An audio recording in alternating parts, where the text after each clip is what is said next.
Now, America and Americanism is the first attempt at a completely propositional nation. And this is well known. This is not debated in political theory. I think even Abraham Lincoln referred to it that way. And that what that means is that now you join this confederation almost like joining a company or corporation. And so America is much like a corporate entity, more so than the idea of a people group ever before.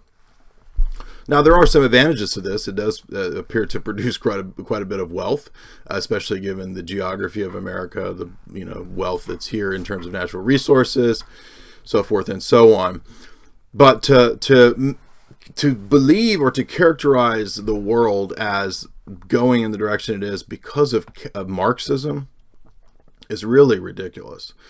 Unless you mean corporate Marxism, which is actually what's being promoted. So when Stefan Molyneux and Stixon Hexenhammer and these people talk about Marxism, they don't know what they're talking about. They haven't read where Marx talks about the goods of capitalism and how Marx said capitalism would be a stage to take us to the full-blown communism that he envisioned. And I'm trying to tell you that there is a kind of process that you go to. A lot of people, when they wake up, they're red-pilled and they're kind of, maybe they're MAGA, they're pro-American, all this kind of stuff. And then they realize that, maybe it's libertarianism that has the answer. Let's move over here to the libertarian crowd. And then, actually there might be some problems in libertarianism because not everybody goes by these nice, sane, rational principles that I think are so perfect. And, Ayn Randy, we're not going to live in Galt's Gulch.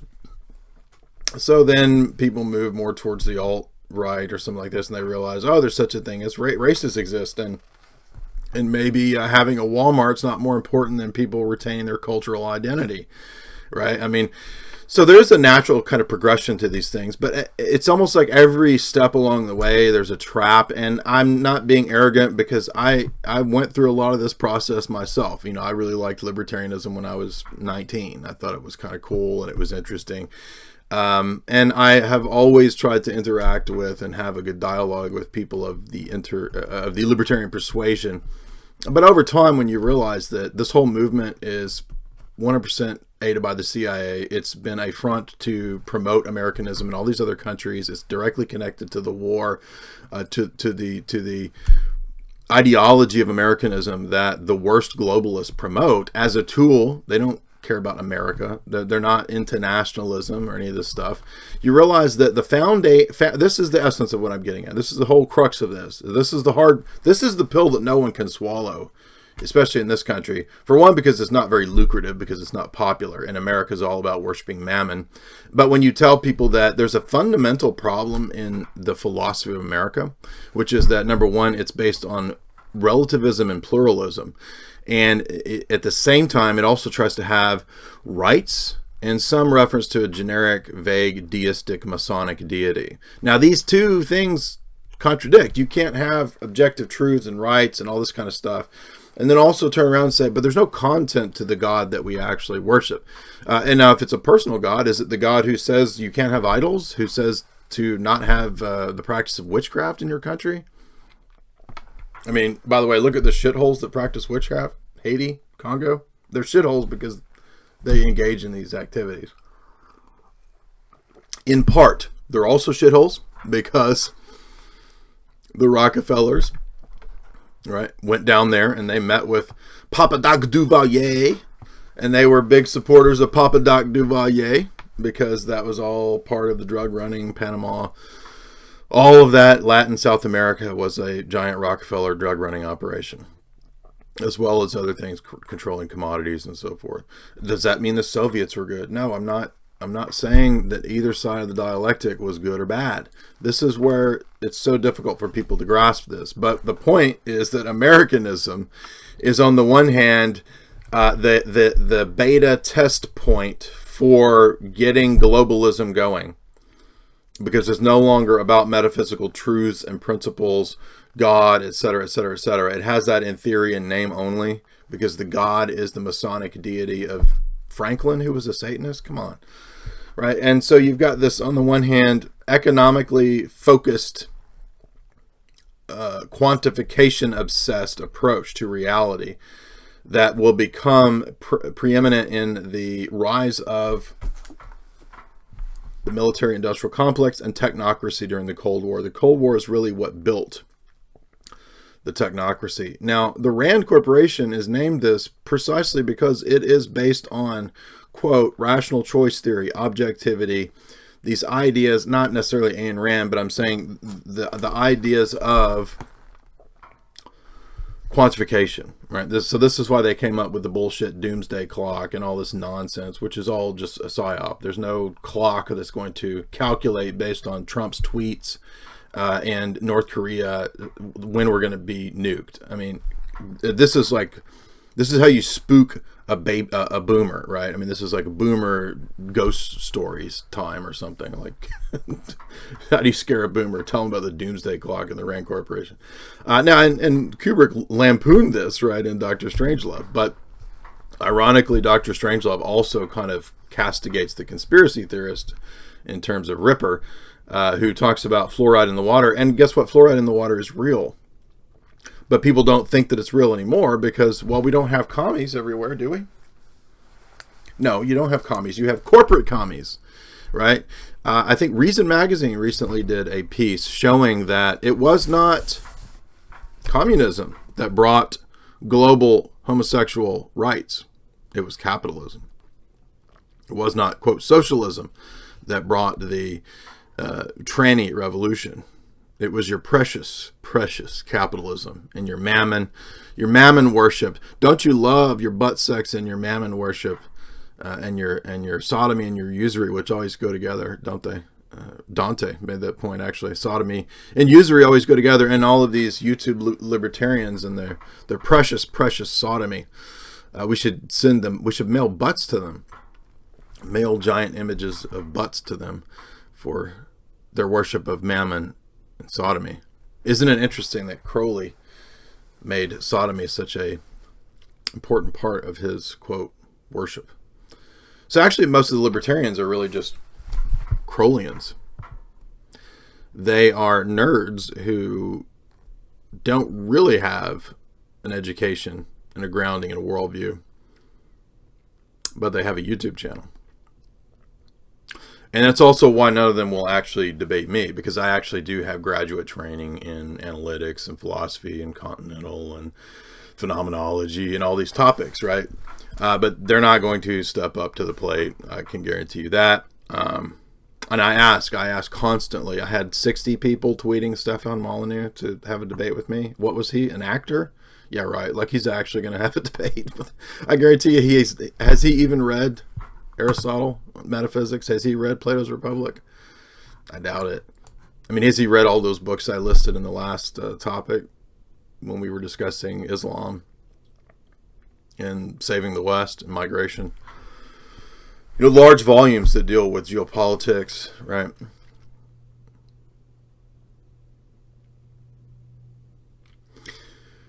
But anyway, so the point here is just, we've got to, if we actually want things to change, then it's not going to be through following tweets and YouTube. It's going to be through changing people's minds and changing lives through a message that is holistic, that is a worldview. Nobody has ever made society better from tweets. In fact, you could argue that since Twitter and Facebook and all this has come along, we've only gotten worse. What did the CEO, one of the former heads of of Facebook, one of the main guys, what was he saying? Oh, I didn't realize this would rip society apart. My bad, right? And then another one from Facebook said the exact same thing. This isn't changing anything. It's just creating demagogues that is, and again, the demagogues of Facebook and YouTube are basically just analogs of the French revolutionary demagogues. I'm speaking of most of them in terms of what they say. I'm not saying that it's wrong to have a YouTube channel or be, arguing things on YouTube. I'm saying that when you look at people like Danton and Robespierre and these people out of the French Revolution, they did not have any substance or real meat to what they were talking about. It was all slogans and demagoguery. That's how you get an audience, I guess, right? Appealing to the masses, lowest common denominator. I mean, so what? I mean, the masses and the lowest common denominator don't ever change the future. They don't ever do great things that that resonate through history. But great men and saints do. So that's why we will be reading 500 years from now St. John of Damascus still. We will still be reading St. Photius. We will still be reading Komiakov. We will still be reading civilization theorists who did great work, especially as pertains to people who actually did build societies, right? Byzantium, right? The Code of Justinian. These things will resonate and echo on through history. Stefan Molyneux's YouTube channel will not. It just won't. I'm sorry. And if you can't recognize that, then maybe you should get your fedora out and go down that route. But here we're going to engage in real investigation and real worldview analysis and trying to give people a real solid worldview. And so in that regard, we're going to have, we want to learn philosophy, we want to learn theology, we want to learn all of these things, and we want to learn how to apply them to our lives so that there is an actual change in our lives, so that we actually do make decisions based on wisdom, what we read in Proverbs, and we don't make a bunch of stupid, foolish mistakes based on autonomous human reasoning. And as Paul says, the natural man does not receive the things of the Spirit. So you're talking about situations where people can learn facts about the world. I'm not saying everything that they say is wrong, but I'm saying that libertarianism is part of the problem. And until you realize that libertarianism is part of the problem, you're just going to be stuck in the dialectics. You're going to be stuck in the false left-right paradigm.